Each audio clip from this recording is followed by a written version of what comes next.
described. I feel like the mentoring that existed for me coming up in politics and government and how to do things and how to be and how to work with people you agree with, people you don't agree with, I think is being lost, or it's being replaced with the notion that what we do in politics is that we fight, and it's about the chess match and about the strategy and the attacks and the money and the advertising and all of that, and without real consideration of the fact that when that is done, there needs to be a moment where we govern and that we work on problems and create opportunities for the American people and for the people that, that are represented. And that, I think, is getting lost because it's a constant campaign.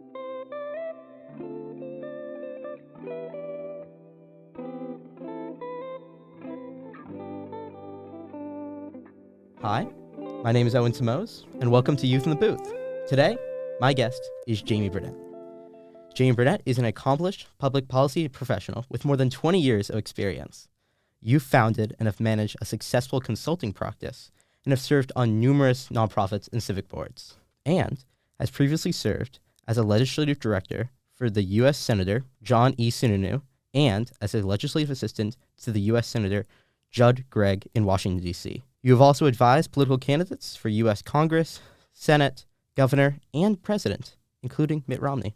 Thank you for coming on, Jamie. Thanks for having me on. Appreciate it. So, as I said before, you've worked with candidates for Congress, U.S. Senate, Governor, and President. What do you find is the most challenging part of working on a campaign? I think there are a lot of challenging parts about it. First and foremost, it's a lot of time and energy and emotion that goes into it, and you're really more or less married to it. It was definitely easier, I think, when I was younger, and I haven't been directly involved in electoral consulting or staffing in some time, but when you start to get married and have families and you realize you're just working all the time, I always tell people that Sunday nights on a campaign don't feel any different than Wednesday mornings on a campaign. You're just working all the time, and it's a lot of fun. I mean, you get a lot out of it.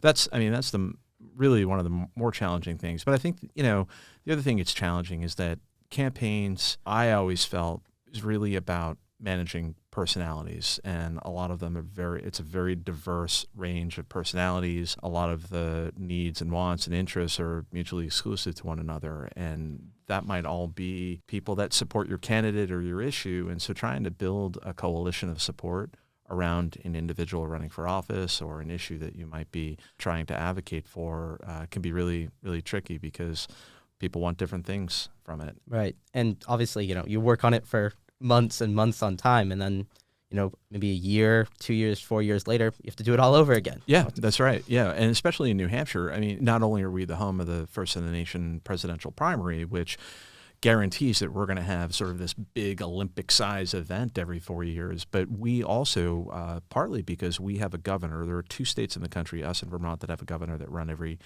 2 years, and everybody else is 4, but that ensures that every 2 years we're going to have a statewide race, and that's a big deal. And then many times we've got multiple statewide races. So campaigns are happening here all the time. They're taken seriously, and they're kind of like New Hampshire's professional sport. People are involved in it, and they like it, and they engage in it, and they come here for it. And the amount of money that goes in, I mean, I see, I'm on social media, the amount of advertisements I see for political candidates is just, it's mind-boggling. Yeah, particularly, for a small state like ours, there is a lot of money spent here, and there are a lot of, people hours put into it, and it's, but it's a good thing. I think it provides a real value to the people who live in New Hampshire, and they get to engage in a level of politics and at a depth in politics and public policy that I think a lot of states don't have access to, and that's really a great thing for us. If you have a candidate who is really, far behind in the polls, either against one person or multiple people, how does that kind of affect the morale on the campaign? Yeah, it's really hard. It's funny,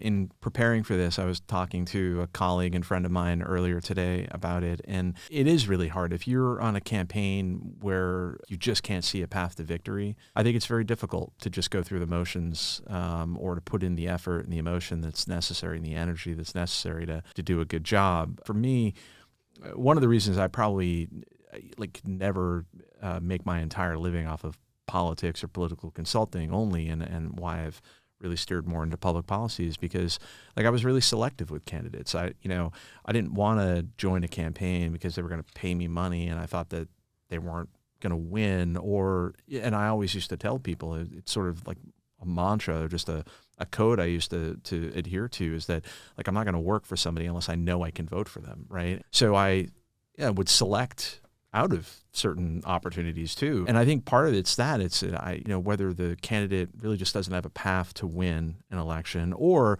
the candidate doesn't really speak to me personally and get me motivated. Like in either of those scenarios, it's really hard, I think, to keep the morale up, stay motivated, stay engaged, and put in all the time and effort that's necessary. So that's difficult. I think what I've experienced, to get to your question, is really, I've been on campaigns that are viable. I've been on campaigns where I am motivated, a lot of campaigns, most campaigns where I am very motivated for it, but then you just see it starting to slip away from you. And I've when I worked with John E. Sununu in both of his Senate races, the governor's older brother, I experienced both things. In 2002, when we had won a very difficult primary, one of the most closely watched races in the country against an incumbent Republican senator, and then, 8 weeks later, had to beat an incumbent Democratic governor in the general election, in Jeanne Shaheen.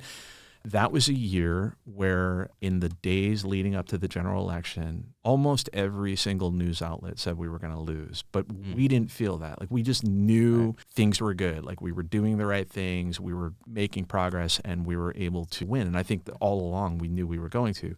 2008, 6 years later, I think most news outlets also picked us to lose, but we also felt like this is really hard. We were running in a year with a very unpopular president at the time, a very unpopular war in Iraq, and then in the summer, the collapse of the U.S. economy and the housing market, and we were working as hard as we could, but it was just slipping away. There was just no way to gain and to win, and that's really hard, really, really hard. That seems to be a common thing that happens on almost all campaigns. You never want to think you're going to lose, because if you put yourself in that mindset, you probably will. Yeah, I think that's really true. That's a great point. I also think, though, it's a little cliche, but you really also, there are many times where you don't know what's going to happen and how it's going to play out. There are times where you think that you are safe and you're doing everything right and you're going to win, and then things happen. And then there are times where you think that you're probably, not in it, and then things happen and there's an opportunity for you. And we see that happen a lot. I was involved, I consulted one race for governor in Rhode Island in 2010, and it was a very unique race where there was an incumbent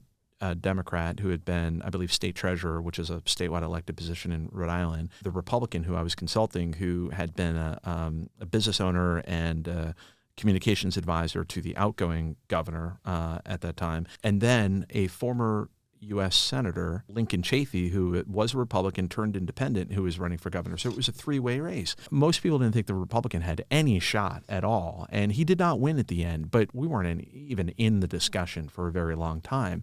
And it was a two-person race between the Democrat and then Lincoln Chafee, the independent. And we were just slowly gaining and gaining and gaining and getting in the mix. And then President Obama in 2010 came to Rhode Island to campaign for some of their congressional members and would not endorse the Democrat in the governor's race because Lincoln Chafee, as an independent, had not voted against him and had made a public statement about, not choosing him when he ran against John McCain in 2008. So Obama would not endorse the Democrat, and the Democrat, who was at the time the favorite, went on the radio and said, well, President Obama could take his endorsement and just shove it.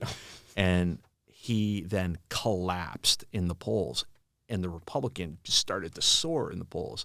And at the end, and we never expected that, and but we took advantage of it, and we worked hard, and we ended up coming within 2 points and almost pulled it off. But you never know what's going to happen. So there's always going to be moments of something that you will never expect to happen. You always have to be prepared for the worst or even the best. That's right. I think the important thing there is preparation, right? You need to put the work in. You need to be prepared and do all the right things, and then you can take advantage of the good luck when it comes. So you've obviously been working for 20 years in this field, but in the last few years... Almost 30.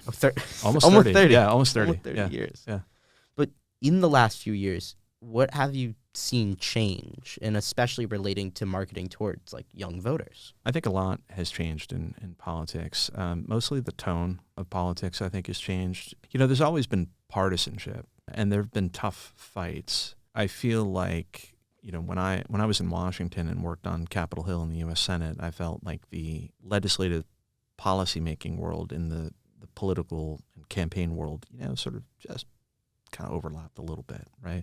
But there was always a break in the election cycle where we could focus on the governing, and Republicans and Democrats would have their disagreements, and Republicans would have their disagreements. But at the end of the day, it was far easier to find some common ground.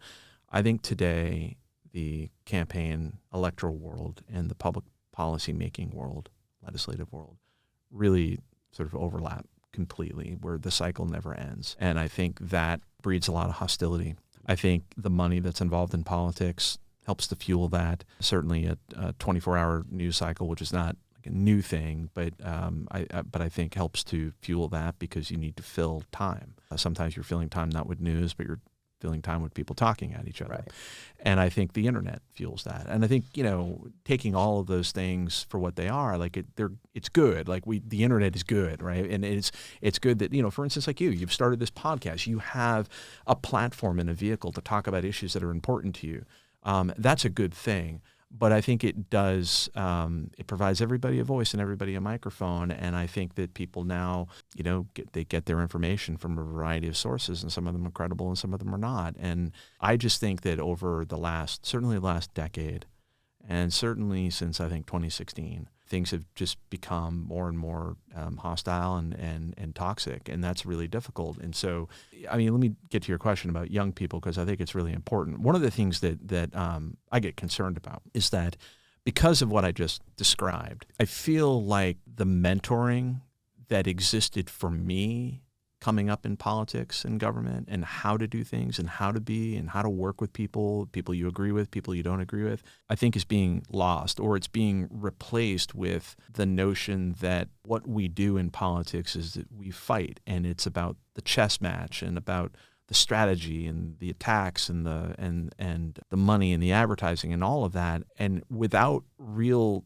consideration of the fact that when that is done, there needs to be a moment where we govern, and that we work on problems and create opportunities for the American people and for the people that, that are represented. And that, I think, is getting lost because it's a constant campaign. I'm really grateful that I really got involved in politics in the mid-90s, and then more seriously in the late 90s, and then all throughout the 2000s, because I feel like I caught like a pretty good era, or at least the end of a pretty good era of politics, where I think if I was, 21, 22 years old coming up now, I might see politics for something that's very different than I think it should be. And so how we market that to students and to young people moving forward is very difficult. But I think it's important that we get them involved, because I think if you leave it to 51-year-olds like me to figure it out, it's probably not going to go very well.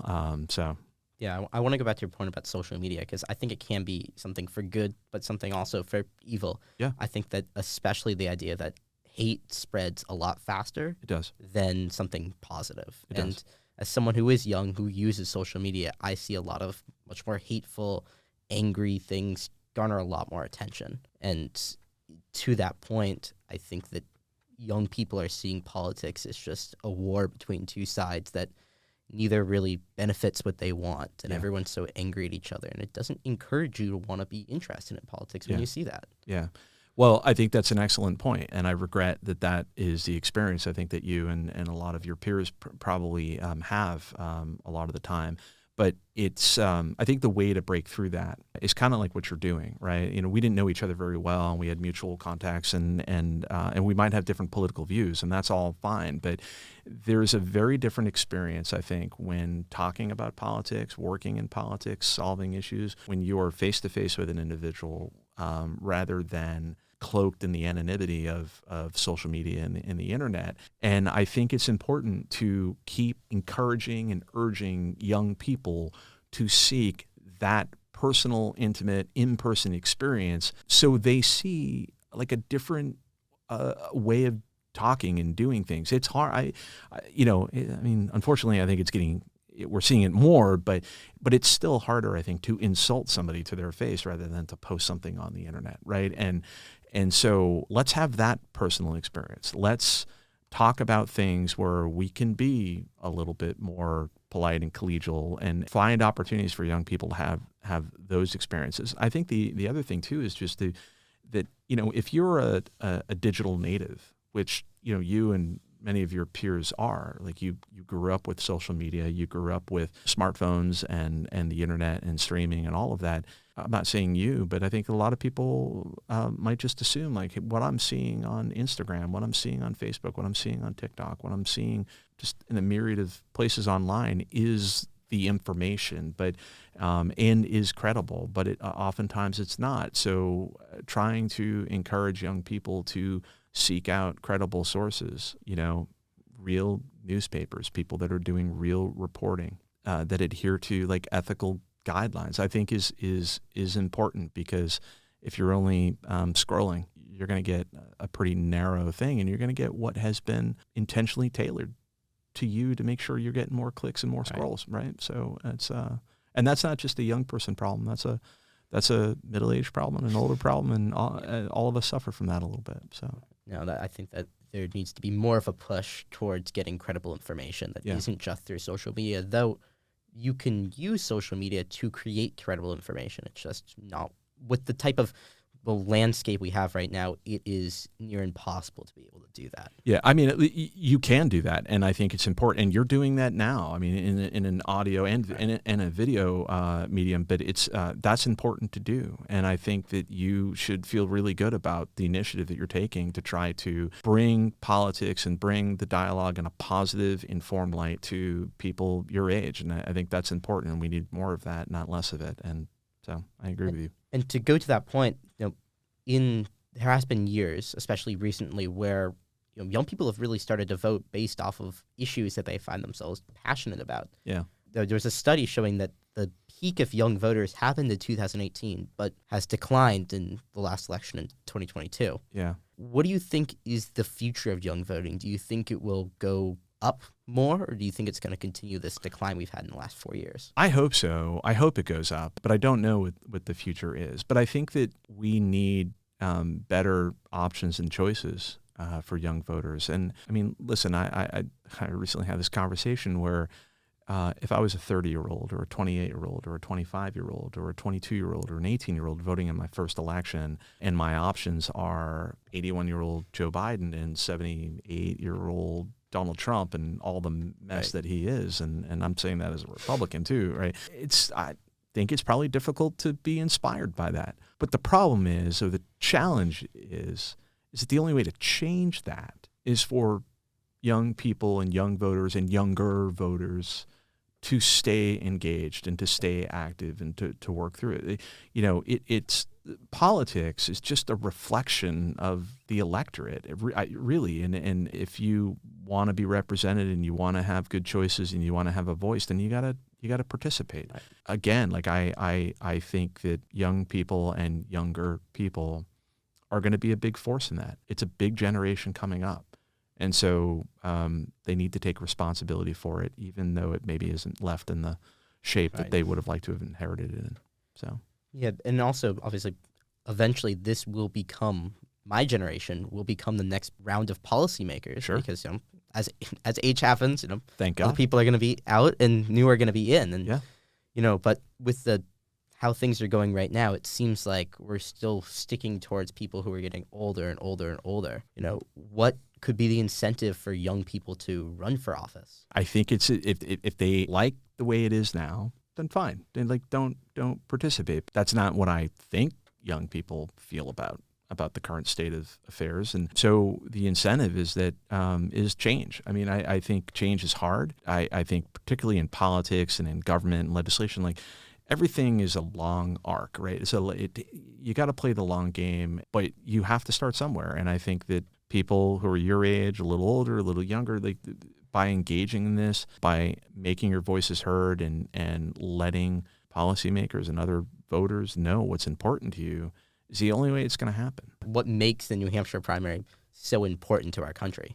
Well, I think that what I just said is part of it. The open primaries, I think, is very important. But I think part of it is just access, and it's a function of our primary system, but it's also a function of our government and politics here. People in New Hampshire are highly engaged in their government, their politics, and they are highly represented. I mean, we have the fourth largest legislature in the world at 424 members. Which is insane. Which is a small huge. State. It's huge. Crazy. And I just came from the legislature. I mean, it's so big. And, I think that there's one state representative for every 3,600 people in New Hampshire or something like that. And I mean, it's everybody knows someone who knows someone who's a state representative. I used to have a college professor who said that everyone was 3 phone calls away from the governor because you know somebody who knows the governor. And I think that that's important. In 2012, Newt Gingrich was running for president, and I wasn't supporting Gingrich, I was supporting Romney, but I got an invitation to like a house party that was also kind of like a fundraiser for the Gingrich campaign, and they said, would you come to this? But, we'd love to have you there, but it's $250, a person to come. And I said, well, thanks, but I just met Newt Gingrich at the Barley House pub right across the street from the State House the day before for free. Right. Particularly in the presidential primary, but in politics in general, you can't go anywhere without being exposed to it. And I think that that's a really healthy thing. I think it's the other thing that makes the primary special here is that, quite frankly, I think the geographic size of the state. Nobody has to campaign here and jump in an airplane to go campaign somewhere else in New Hampshire. You can get everywhere in a day, right. And you can, almost quite literally like meet like everybody. I mean, and I've been on the campaigns and that have, we're in all 10 counties and we've got offices in all 10 counties. And I have marched in more town parades in New Hampshire than a lot of my friends have actually been to towns in New Hampshire. I've marched in the Unity Parade twice, and it's so small you actually do the route twice. It's everywhere. And I think that that's really special. If you are in a large state, California, Florida, Ohio, Illinois, it doesn't matter, you name it, you are not going to meet your state senator or your state representative unless you're paying $1,000 to go to a fundraiser. But in New Hampshire, you're going to go just, rub right. shoulders with them at the Barley House or at someone's living room. And that's a different flavor of politics. That's the retail nature of the First in the Nation primary. And it allows there to be competition, but it allows people to candidates, maybe upstart candidates, maybe like a Pete Buttigieg who's 39 and the mayor of a small city and has like no business, quote, no business running for president, make some inroads. And because you can do it in a really grassroots nature. Exactly. And I think we're seeing that right now a little bit with Nikki Haley, right? She is able to, if the First in the Nation primary was in California or Florida or Ohio, Haley might not be in the mix at all right now, but she's making inroads. She's down 7 points from Trump here in New Hampshire. She started at 2. You're not going to do that in another state, and New Hampshire affords an opportunity.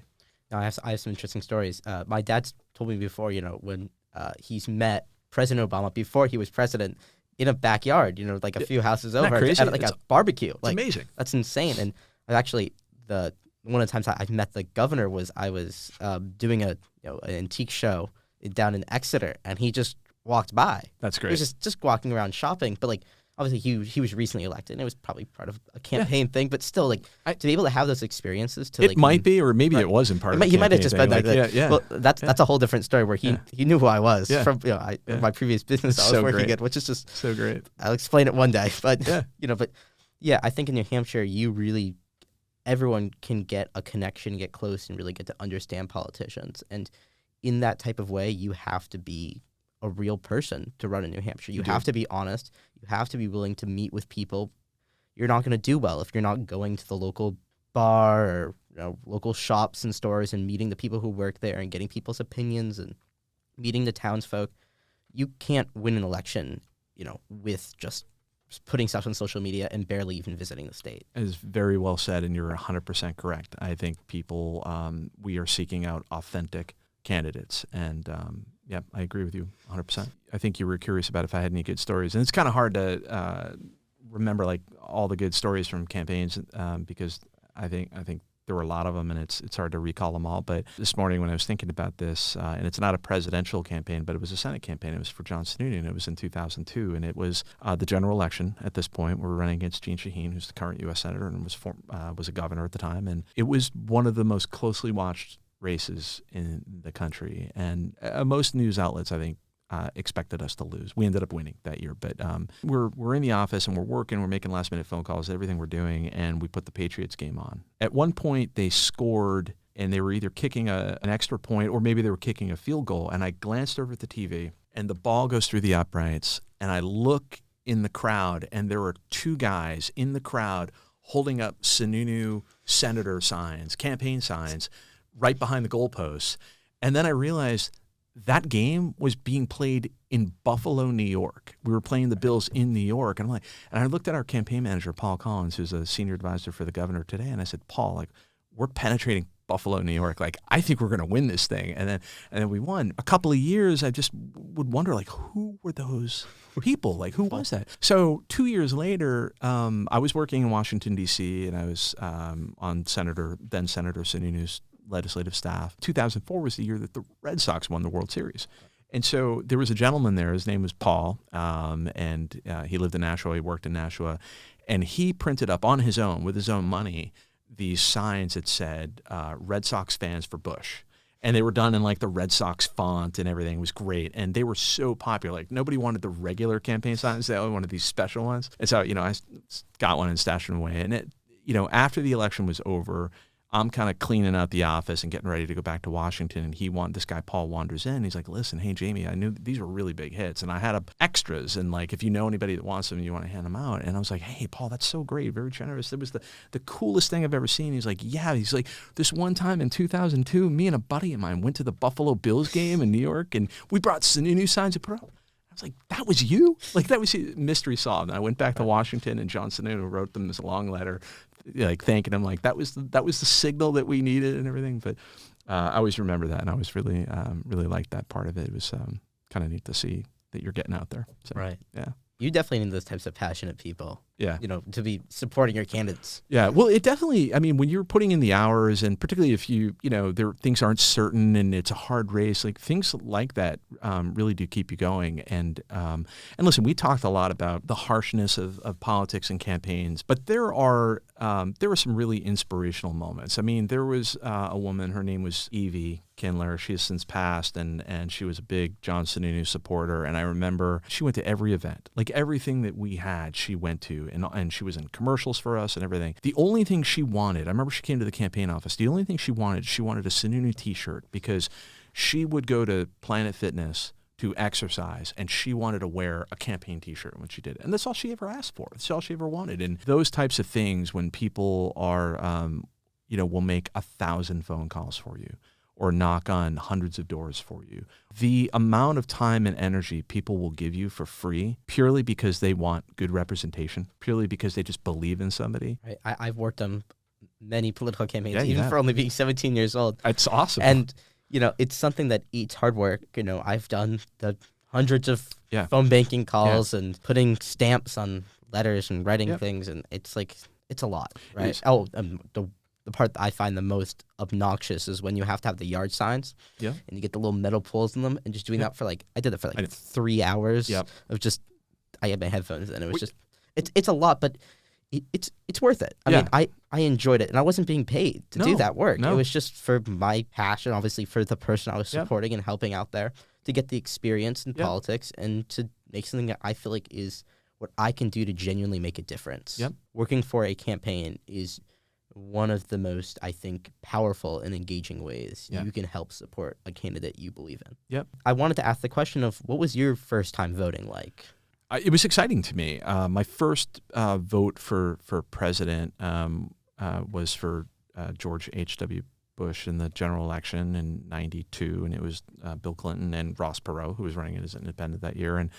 And I remember the day that I voted, I had like a intro to psychology class that evening at UNH, and I remember like showing up, and I was wearing my T-shirt still, and everything, and it's that I put on after my vote. It was exciting. I mean, I voted before I was really actively engaged in politics, but I was starting to develop a real interest around it, and I liked it, and it was important to me. On that day that you cast a vote, where you matter, like you matter. I mean, you officially matter, and every vote counts, and people should do it. I mean, the second I turn 18, I will be like not that long after that will be the general election. I feel like I will be gaining this power to make a difference and a voice, and I'm quite excited to do so. But I know that there's a lot of people my age who really just don't particularly care very much. Yeah, which disappoints me, obviously. Yeah. But I think that hoping that there's a lot of people who maybe don't care as much for the people, but definitely care about a lot of the issues. I know that from people I've talked to. My fellow colleagues, young people in high school who really care about certain issues. They just need to find people, and there should be people who can cater towards those types of things that affect young people a lot. Yeah. And present themselves as candidates to be voted for. Yeah. I mean, listen, I think it's not a new challenge. I think there's always, or at least in my lifetime, I mean, it's always been challenging, I think, to get young people motivated to vote, to sort of see the importance of it and how it affects them when, maybe they're still a student, or they're not paying taxes yet, or whatever it is. But it does matter. I mean, they can't think about it just on the decisions that are being made today. They have to think about laying the groundwork that's going to affect them for the next decade and the decade after that. But that sometimes is a tough sell. But I think that, what you're doing with Youth in the Booth, which is a great name for a podcast, an awesome name for a podcast, and you're doing a great job at it, by the way, I think is important in trying to bring that message to other young people, that it requires their opinions and their input and their effort. We just got to keep working at that. When I worked for Judd Gregg in Washington, and I was pretty young, although I wasn't the youngest, but I was probably like 26 or 27 or 28, somewhere in there, and 26 probably. And we were working on education legislation that ultimately became the No Child Left Behind Act, which has now since been reformed too. But it was, at the time, it was sweeping reform legislation when elementary and secondary education hadn't really been reformed. And we had a very small staff compared to Ted Kennedy, who was sort of leading the charge for the Democrats, and Judd Gregg was leading the charge for the Republicans. I won't get into the reason why it was such a small staff at the time, but we had two interns that weren't necessarily like assigned to me, but because I was doing education policy with another education person, we had all the work. And so we just kind of like would grab them to do everything. One of them was a college junior who was really good, and she left to go back to college after that experience. And I just remember she was so good at it. And then, a year later, she's like, "Hey, I just graduated. Someone told me to reach out to you. I'd love to get a job in the campaign." And we hired her on the campaign, and we brought her back to Washington, D.C. And then we just kind of, always kind of stayed connected and everything. And now she's like the president and CEO of like a major student lending company, like an actual like student lender and financial aid counseling organization here in the state, and she is one of the brightest and one of the smartest and one of the most accomplished people. And I think, and maybe this is a little bit patting myself on the back, but a lot of others too. Like, I think she made really smart choices. I think she didn't chase the title or chase the dollar. She tried to find good people and to do good things. The other intern was a high school homeschool student who was like 17 at the time, who was just like incredibly gifted. Every time we needed to make like a floor chart that somebody could refer to on the Senate floor, like he was our guy. Like he was researching it and getting them printed up and blowing them and all this kind of thing. And that guy now is an assistant attorney general here in the state who's just still incredibly gifted. And it, again, like I think it was that experience for them, but it was really more about they made smart choices and they did good things. And there are like other stories about people who said, I'd rather like not, I don't want to like waste time on this. I'm going to go and like get that job. It's going to pay me a little bit more, but I don't really know about these people. And then they just kind of dead end. It's smart choices and good people. Like that's going to get you pretty much everything you need. That's perfect. That's a great way to end it. Yeah. Thank you so much, Jamie, and for thanks, coming man. I really appreciate it. This is great. Keep it up. And thank you for having me. Youth in the Booth is recorded here at Concord Community Television Studios at Concord High School. If you're interested in seeing more from my podcast, you can check out my Instagram at Youth in the Booth Podcast, or check out the website www.youthinthebooth.com.